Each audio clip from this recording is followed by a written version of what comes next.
Another week and another episode of The Real Housewives of Orange County. And I have to say, I wasn't bored.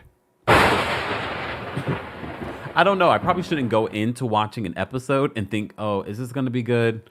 Is this going to be boring? I just don't know. Because if you have been following the channel for a while, hey, then you know Orange County has never been one of my favorites. I got into it because a lot of you told me to watch it and recap it. So you better start showing up. But no, I watched every other city, including Dallas, and I never got into Orange County. Of course, I knew all of the big stories that came out of Orange County, and I knew some of the big stars like Vicky Gunvalson, but it was never my go-to show. I just never got into it. I think by the time I got into Real Housewives, which was early on, I believe it was like Real Housewives of New York and Jersey and Atlanta. Like those were the ones I got into and stuck with. So anything that came after that, I was like, all right, I'll give it a shot. But Orange County wasn't my into the Real Housewives franchise. So I always come in the last couple of seasons, especially because I came in when the seasons weren't great. A lot of things had changed. A lot of people had fallen off, and including the fans. So I think that's probably part of my trepidation. But it's okay. I feel like this season it's already starting off with a bang, and I really did love seeing Sutton come onto the show. And the fact that Sutton really knows a lot of these people and she rolls in these circles just confirms who she is on Real Housewives of Beverly Hills and why she has become such a likable and a fan fave on Real Housewives of Beverly Hills. I'm sure it also made people miss Real Housewives of Beverly Hills. They're filming. I don't know what's happening over there, but I'm sure we are going to hear all about how Kyle is going to react to to Mauricio and his new woman, who's an actress. Right? She's an actress? And apparently she dated another rich man. I can't remember who it was. Who was the other rich man that she dated? It doesn't matter. She has a type. Rich. Look. I mean, we all have that type, don't we? On some level, we just don't necessarily find that. Anyways, guys, don't forget you can hear an audio version of our live recaps and special episodes like the one that I did yesterday talking about my adventure to see the Queens of R&B live concert here in New York City. That is exclusively on the podcast, so be sure to subscribe today on your favorite podcast platform, but be sure to give us a 5-star rating on Apple Podcasts and on Spotify. Let's get into our Real Housewives of Orange County recap. Baby, baby, won't you listen to me? I got that flavor, I know you're dying to feed. I ain't no dancer, just got some hip in my feet. Now throw your hands up. Ooh, you bring the lighter, I got the fuse. You make a fire, I'll add the fuel. Follow my lead, just watch your shoes. Gotta turn the heat up. Cool.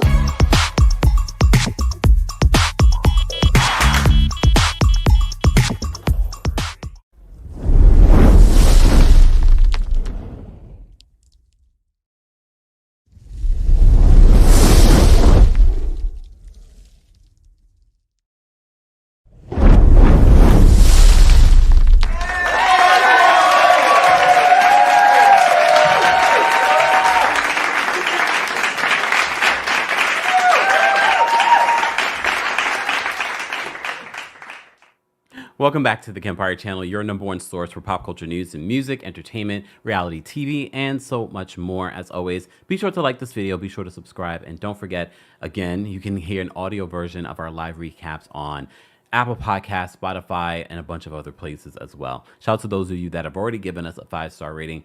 We really appreciate your support. Shout out to our live chat. Shout out to our subscribers, our King's Guards, and of course, our channel members. Become a member today at TheKempire.com/join. Happy Friday. It is kind of weird to be recapping Real Housewives on a Friday. We used to do it, but it was like for the Peacock version of Real Housewives of Miami. So the fact that we're getting Orange County on a Thursday and then I had this recap on a Friday, I don't know if I like it. I like having Fridays, to myself and not having, whatever I do on a Friday is just for funsies. But it's okay. It's okay. But it is summer, and today's live show is sponsored by our friends over at Factor Meals. You know we love it quick and easy, and if I don't have to put any ingredients together and I can just pop a meal into the oven and it still be actually good. I've tried so many different other meal services very much like Factor, but their meals actually taste good, and the consistency, the quality of the food remains. That is so hard to find. I'm sure some of you that have tried it as well agree with me. But when you do find it, and not only that, they have so many other really cool add-ons, things that you don't have to mix and mingle yourself, like that little ginger lemon shot thing. I see it all the time on social media, and I think to myself, I end up doing it, but then I'm like, oh, I got to do that again tomorrow. Well, they make it quick and easy for you. That's one of the many add-ons that they have over at Factor. So our friends over at Factor say, warmer, sunnier days are calling. Fuel up for them with Factor's no prep, no mess meals. Meet your wellness goals in time for summer thanks for the menu of a chef-crafted meals with options like Calorie Smart, Protein Plus, and Keto. And here's the thing. I know a lot of you are like, but the summer is over. No, it's not. No, it's not. And the way that we've been heating up so early, I wouldn't be surprised that we're going to have some warmer days in September and October. Okay? So they have like 35 different meals and more than 60 add-ons to choose from every single week. So head on over to factormeals.com/Kempire50 and use code Kempire50 to get 50% off your first box plus 20% off your next month. That's code Kempire50 at factormeals.com/Kempire50 to get 50% off your first box plus 20% off your next month while your subscription is active. More details on Factor and their meals will be available in the description. Thank you to Factor for sponsoring today and for giving me a meal. Just saying. Look, I love food. And I know we get a lot of sponsors over here in regards to food, but you know, it is what it is. It is what it is. All right. I didn't even open my notes. Oh, wait. No, I did. All right. I was prepared. So we have a continuation from last week's episode. And look, you know, I twerked on a fence last week in regards to the Jenn and Gina situation. But at the same time, I said, Gina, you're just taking this too far. Like, you should understand where Jenn is coming from. And the more we got to understand Jenn's situation, more, quote, Team Jenn, because you know we're not team anyone, but I was more on Jenn's side. I get where Gina's coming from. You're a new broker. You actually learned a lesson. Maybe not to mix business with friends, maybe to actually do a credit check on someone, even though I think her credit check would have probably come back. Not a lot of credit history. She's never had a credit card in her name, but you probably wouldn't have found anything in delinquency because she says that for the last 3 years, her husband was paying the rent. This is the first time, and she was waiting on a settlement, which last week we let you guys know she did finalize her divorce, and she did get a six-figure settlement. Not a lot for Orange County numbers, but apparently enough. And she's got a lot of kids. But the way that Gina dragged her and stormed out of there and made such a huge deal of this situation, I'm so glad that they deaded this situation in this episode, because I don't think I could listen to this anymore. I did see an interview with Jenn where she said that her and Gina are in a better place. Good. Because the way that Housewives are going right now with people dragging out these stories, and I think sometimes they drag these out just so that they can have a storyline. But, and I love me some Emily. Y'all know, God knows I do. I do love me some Emily. But there are mean girl vibes from last week and this week, especially in regards to Jenn, and it just feels unnecessary. And I get it. I get it from Emily's standpoint because she has, you know, done things on her own. However, Gina, it feels a little much the way that she's been dragging Jenn for not being able to pay her rent. Okay?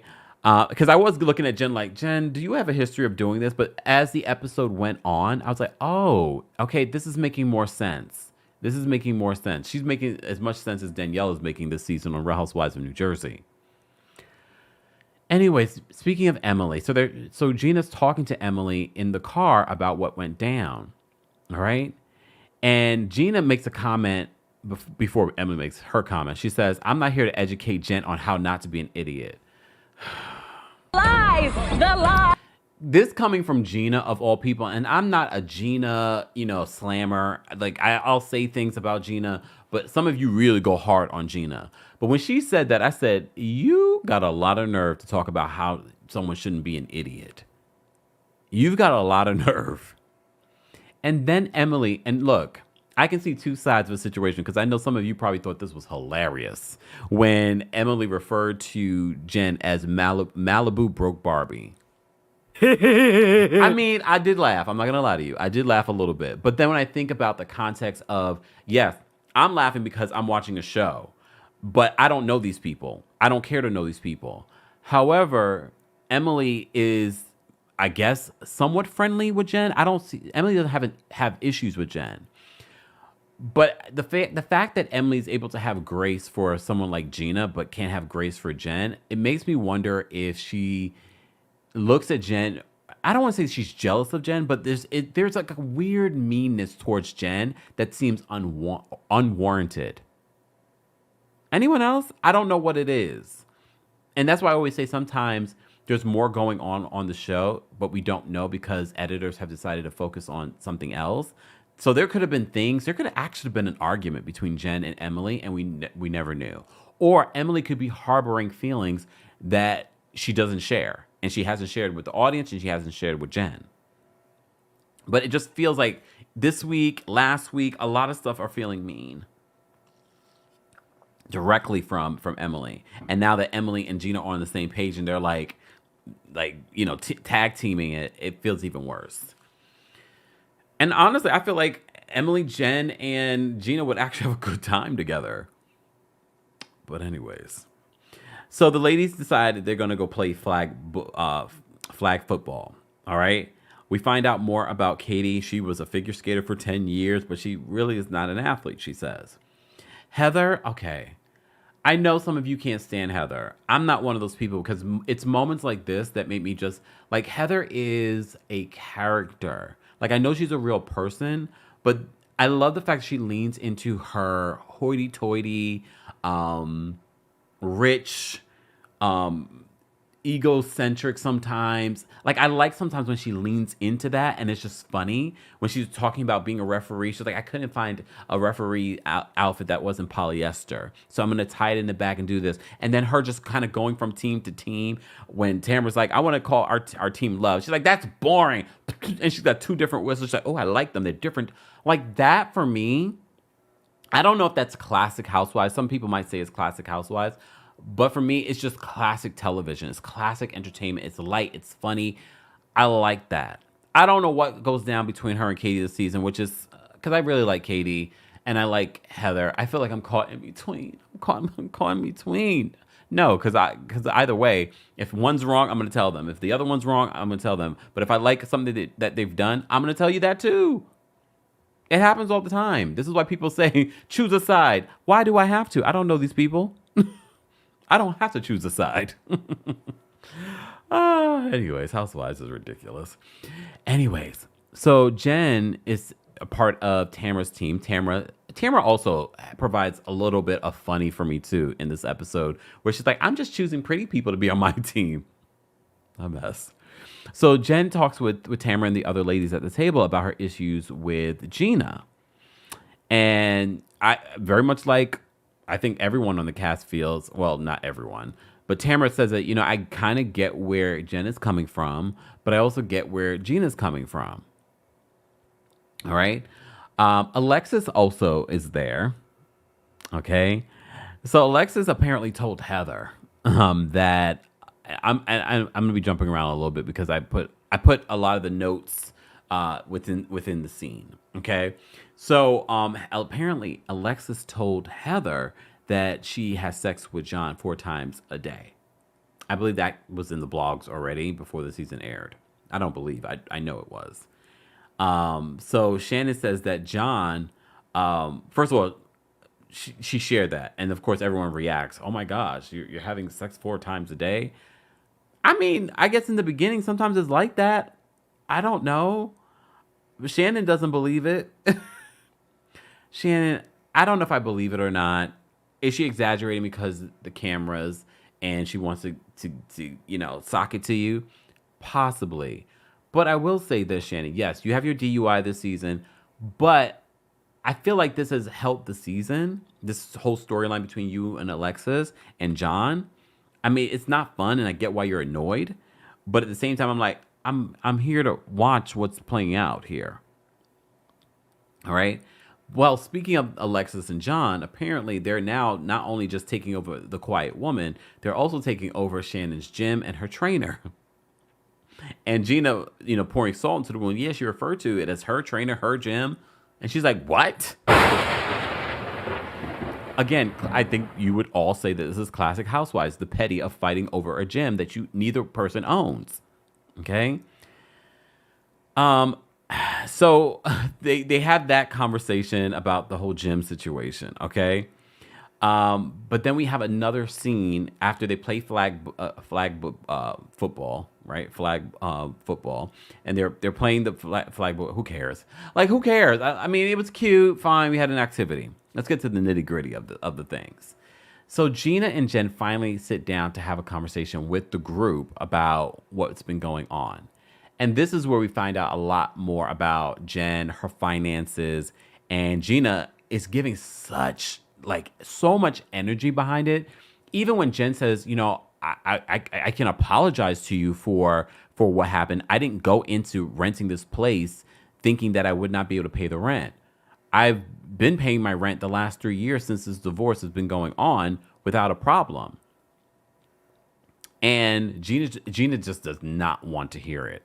She just does not want to hear it. Then we find out that Jenn apparently not sold her car, but gave her car to Ryan. So he turned that in, got himself a new car, but now he what's the word? He absorbed the $24,000 debt. Okay, I mean, he can afford it. He got $60 million that we don't know where it came from, says the feds. Allegedly. Sorry, Ryan. I gotta just keep saying it. So everyone, including Heather, are like concerned. Like, girl, you have this debt with this man, and if he decides to leave you, now you're in the same situation that you were in when you were with Will. I have a soft place in my heart for Jenn, because Jenn is actually the people that it's the person that people claim that Erica Girardi is, meaning that the doting wife doesn't know what's really going on in the finances. Like, no, I believe that is who Jenn really is. I don't believe that's who Erica Jane ever was. Do I think that Erica knew everything? No. However, I also don't think that she's Jenn. Okay, I really believe that Jenn is who, like a Teresa, doesn't know what the finances were, relied on this man. She was with this man since she was very young. And of course, Tamara also has her concerns. Okay, you're going from a situation with Will, now you're going into a very similar situation with Ryan. That's what she's used to. So I'm not surprised that she's doing something like that. Except Ryan's a lot more rich than Will. But here's the thing. In all fairness, from what I recall, doesn't Will work for her family? So technically, his money is her money. I mean, technically, even if it wasn't her family's business. So, in all fairness, she was really relying on her parents, not really Will. All right. I'm actually surprised, but look, I don't know her parents' finances, and maybe she didn't want to go to her parents' finances or go to them for support. And we saw that last week or the previous week when their parents were on there. She probably didn't want to go to them when she was having issues. But if you're facing a possible eviction, that's when I would probably go to ask for help before it even gets to that, especially because now you're on a reality television show. But she didn't, and here we are. This is a part of her storyline. Okay. But I will say I was happy that Gina and Jenn worked out their issues. This is when Gina reveals that, yeah, Travis is moving out. And everyone's just like, oh, my God, Travis is moving out? And so she says, I'm going through a lot right now as well. They hug it out. I'm glad that they did. I can only look as a true tourist. You know what I'm thinking about from this scene, since we just did Factor Meals? The pizza. I was like, ooh, I'm such a foodie. Literally, I'm watching the scene. I'm telling you guys this because this is my review. It has nothing to do with the episode, but it was in the scene because I love pizza. So, oh, when I move to my new neighborhood, I need to find a good pizza spot. These are the things I think about. But then I was thinking to myself, like, oh, I should have pizza for dinner. This is what I'm thinking. Anyone else think like that? Oh, it's just me? Liar. Lies! The lie! You know, thinking the same thing. I love a good pepperoni pizza. I'm not even big on the pork, but I was like, oh, with the pepperoni, that's when I'll have pork. Okay. Anyways, all right. So we have that. Shannon and Emily go for this photo shoot. All I want to say about first of all, I enjoy Shannon and Emily and their interaction. Emily, you did that, girl. You look beautiful. And I love the fact that Emily admitted that she was on Ozempic, but she also is working out. They say if you are on Ozempic that you should be working out. I don't think that's why people end up with the issues that they do. That's from what I heard doctors say. Anyways, but Emily says that she's been working out obsessively and Shane has made mention of it. And so she talks about, living in the OC. The OC is like the OC is like people like Tamra and, Alexis. And like they look like the blonde and the skinny and things like that and Jen. So she said living in that area can be like a mind F on someone. So she's saying that, Shane is just like, you're always at the gym. You're always at the gym. And if you don't go to the gym, you feel bad about it. I can see where it can become obsessive because no matter how much weight Emily might lose, or no matter how much we might say, Emily, you look damn good. Your butt was butting in that outfit. So she's doing a photo shoot for Shane. And she said she felt more confident when she was even heavier. But I guess she has the fear of gaining back the weight. That's understandable. So Shannon discusses that she talks more about the gym situation with Alexis and John, and apparently the owner, I think it was the owner, it was like the owner or the trainer, I don't know, apparently got into a fight with John because Alexis was talking about how she's a good Christian woman, and he was just like, a good Christian woman talking about her sex life. Remember, Shannon knew about that information and was talking about this during the football situation. So apparently John lost it on the man about it. I just don't understand why he would say something like that. Like, I'm looking at the trainer owner of this gym, like, why would you mention that? Or maybe he was being facetious, but John was like, he's a hothead. And it was like, oh, he shouldn't have said anything like that. I can understand John being upset. Well, in another scene, we have Alexis, Jen, and Tamara walking their dogs, and Alexis walks up with an Archie. It's like single white female. Alexis, it is giving weird. It is giving, because there's just so many, you're taking her man, now you're at her gym. And I know it's not her gym, but it's feeling weird. It's feeling weird. I was just obsessed with the dogs. I was like, look at the dogs. They're so cute. So they talk about, Tamara talks about that she wants Jen to get into, she doesn't want Jen to get into the same situation that she is with Ryan. Then, of course, they're also talking about the Shannon situation and how did the trainer even know, or the trainer or the owner of the gym, I can't remember what they said, the trainer or the owner of the gym even know about her sex life with John. They say it has to be Shannon. Clearly. What you gonna do about it, Alexis? You gonna fight her? You better leave her alone. Sidebar, speaking of Archie, when we had that little quick scene where you see Shannon at home and she's going to light the fireplace. The minute Archie sees her go by the fireplace, he ups and hightails it away from her. But then when she lights the fireplace, I'm just like, that is a hazard. Like, it shouldn't be doing that, right? I don't have a fireplace. Should it be doing that? It shouldn't be doing that. All right. Anyways, so we had those scenes. Whatever, we're going to move on.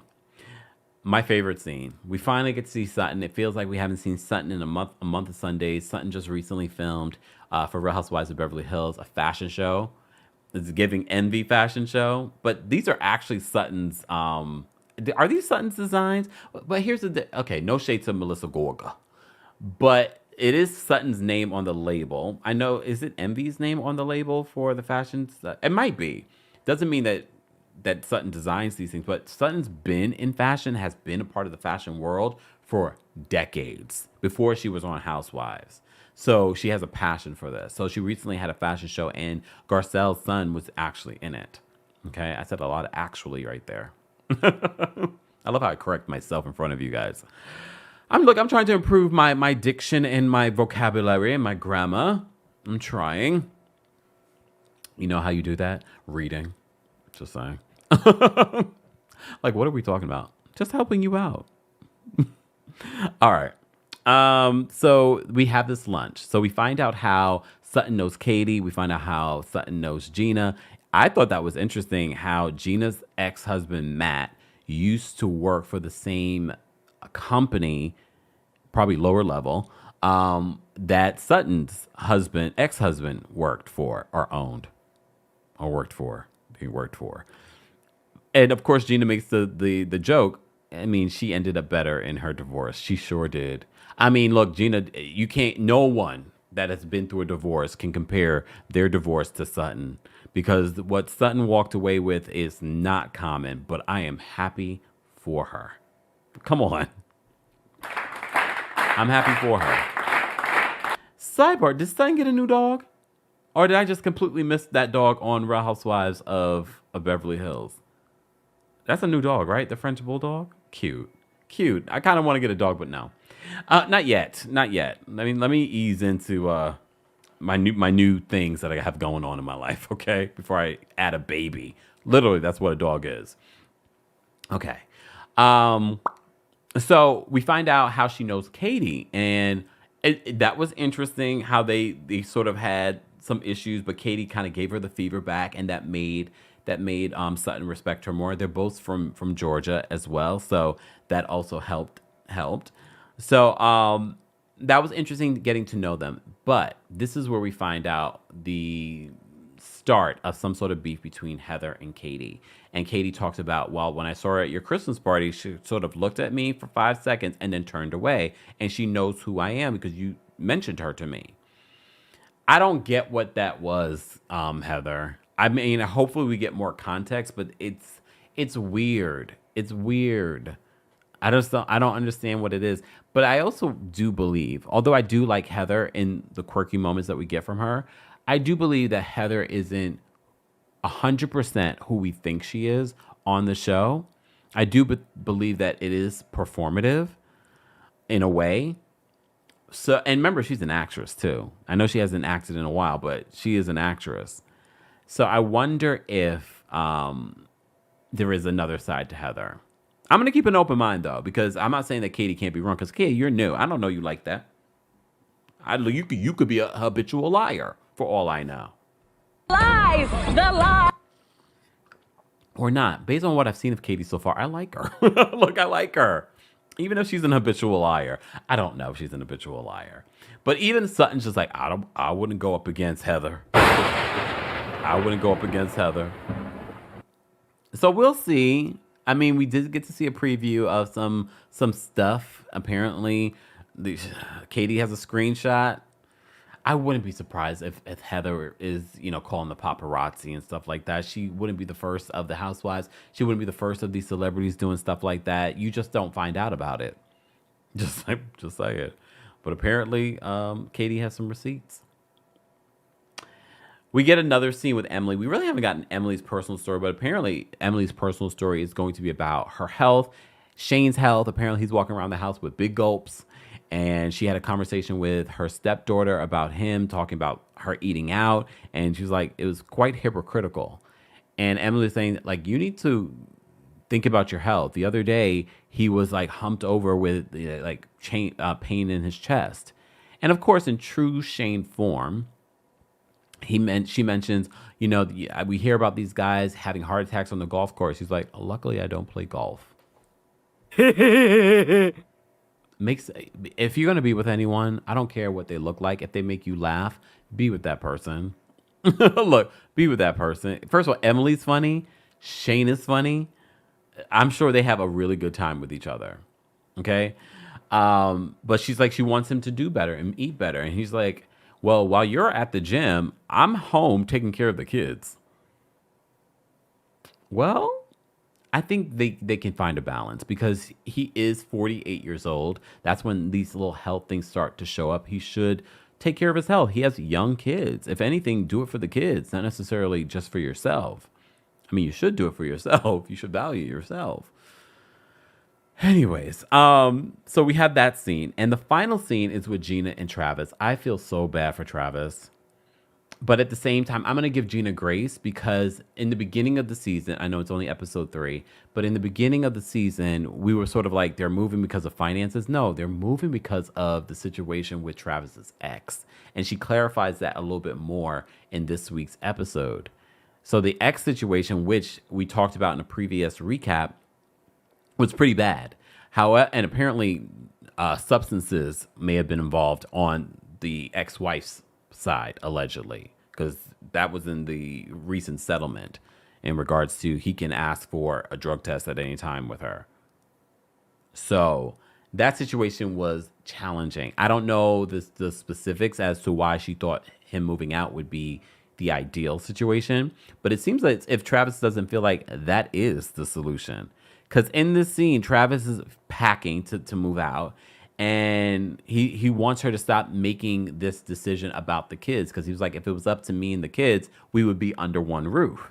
So I find it interesting why she decided moving out was the best thing. Maybe she has a good explanation and we just don't know. But Travis doesn't seem like it is. He's not on board with this at all. And he doesn't feel like this is the right solution. But Gina's just like, I'm concerned because you're moving out. I feel like it might affect our relationship. You're moving out, but we're not breaking up. Travis seems really sad. I felt for him in this situation. But one of the things he said that I felt like was a bomb drop, because he said, luckily for you, he doesn't hold on to things. I was like, ooh. Like, I don't want him. Luckily, I don't know. I know Travis will say that he doesn't hold on to things, and we say things, but we don't realize that we are holding on to things. We may think that we're not holding on to things, but I have a feeling that in some place, somewhere, he's holding on to things. I wish them luck because I have to say, they do seem like a good couple for each other. I don't know why she decided this, but the situation with his ex was pretty bad. So I could see why she's just like, maybe we need to separate. I don't know what went down. Maybe you guys do. Maybe you watched the blogs and you saw what went down in regards to why, yeah, they don't need to be under the same roof. He needs to figure that situation out. I wouldn't be surprised by the reunion, or I'm sure maybe on Watch What Happens Live, maybe she mentions it, that they're back together in under one roof. The way they made it seems like they can't afford to be back together under one roof. And the way that she was slamming Jen, she's like, you need to downsize. She's got 5 kids. I know you lived in a casita, but everyone made fun of you for living in such a small house with that many children. Like, how is that, I get it. Some people have to do that. Some people are living like that right now. But Jen is just like, well, no, I don't need to necessarily downsize because I know that this money's coming. And right now I can live in my boyfriend's $1 million mansion with $60 million in the bank that we don't know where it came from, says the feds. Allegedly. What? What? Oh, okay. Just saying. I'm just saying. I thought it was a decent episode. How would you guys rate this week's episode of Real Housewives of Orange County? I thought it was good. Honestly, I'm going to give it an 8. Just because Heather made me laugh. I like the back and forth between Gina and Emily, and eventually they resolved it. Emily made me laugh. Tamara made me laugh at one particular point. Tamara's not as annoying yet. I know it's getting there. I've seen a lot of what Tamara's been saying on social media against Shannon. I don't think that Shannon's innocent. Please understand. I know we have a soft place in our heart for Grandma Shannon. And I'm not being ageist. I just tell you guys, for those that are new here, like I look at her like a grandma, like that sweetness. I don't know if she is sweet, but that's what I get. But Tamara, I don't know, Tamara, especially the way you moved last season, it kind of makes me like you're no one's friend. So I'm not surprised that you're turning on Shannon and throwing Shannon under the bus on social media. I'm not saying that Shannon is innocent. I know that Shannon's situation has nothing to do and nothing to do with the lawsuit that Alexis's ex brought against y'all. But, and I do believe that it's about John Jansen. But at the same time, like, you're no one's friend. You're no one's friend. Next week, Vicky Gumbelson returns to the show. And I'm actually kind of looking forward to Vicky being on the show. I don't know why. I don't know if I need her to be full-time because a lot of you said by the end, yeah, it was too much. But I don't mind her in this friend role because she's really friends with these people. And now she has a new podcast with my friend Christian Snow, right? Christian Snow. I love my friend Christian Snow, Christian Gray Snow, I think is what he goes by. Anyways, they have a new podcast together where they talk about housewives and pop culture and things like that. So that's where we got the tea that John Jansen was caught kissing some other woman while Shannon was in the bathroom. Just saying. Gina Keogh dropped that tea on that podcast. Anyways, guys, if you haven't liked the video already, what are you doing? It's an easy and free way of supporting not just my channel, but other channels as well. Don't forget, you can hear an audio version of this and our special podcast episode where I talk about my experience at the Queens of R&B live show here in New York City. Be sure to check that out exclusively on the Kempire podcast. And while you're there, don't forget to give us a 5-star rating. 5-star rating. Shout out to our King's Guard. Shout out to our channel members. And of course, shout out to our subscribers. Become a member though today at TheKempire.com/join. Shout out to those of you who have liked the video already. But if you haven't, what are you waiting on? Liking the video is easy. It's free. Okay, do it. I won't know that you did it, but we appreciate it. And don't forget, more information on Factor Meals will be available in the description. Let's get out of here with some music, and I'll see you guys in the next one. Bye, y'all.